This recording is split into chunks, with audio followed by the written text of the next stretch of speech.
হজ এবং ওমরার গুরুত্বপূর্ণ একটি বিষয়ে হলো হাজরে আসওয়াদ। এই শব্দটি আমরা শুনি, যেটাকে ইংরেজিতে অনুবাদ করা হয় ব্ল্যাক স্টোন। এই ব্ল্যাক স্টোন বা কালো পাথরটি সম্পর্কে আমরা জানতে আগ্রহী থাকি। অনেক কৌতূহল এ বিষয়ে আমাদের রয়েছে। আসলে বরফ অথবা তুষারপাত যে হয়, তুষারের চেয়েও বেশি সাদা ছিল, শুভ্র ছিল।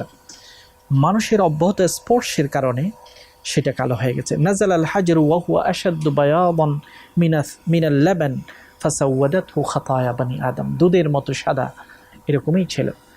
বনি আদমের পাপগুলো তাই সেটাকে কালো করে দিয়েছে।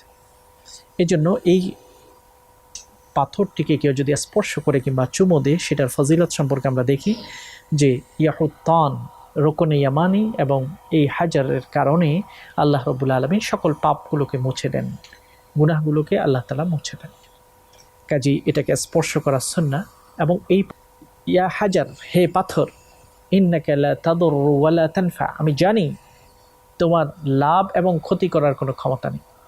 আমি রাসূলকে দেখেছি তোমাকে চুমো দিতে, এই জন্য তার অনুকরণ করার জন্যই আমি চুমো দিচ্ছি।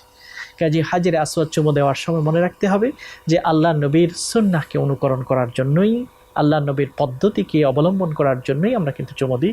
এই পাথরেই লাভ ক্ষতি দেওয়ার কোনো ক্ষমতা নেই।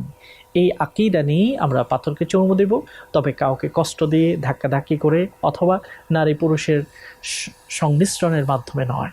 এই বিষয়গুলোকে আমাদেরকে মনে রাখতে হবে। আল্লাহ যেন আমাদেরকে একবার হলেও সুযোগ করে দেন হাজরে আসওয়াদকে চুমো দেওয়ার, এবং এর মাধ্যমে আমাদের গুনাহগুলোকে যেন ক্ষমা করে দেন।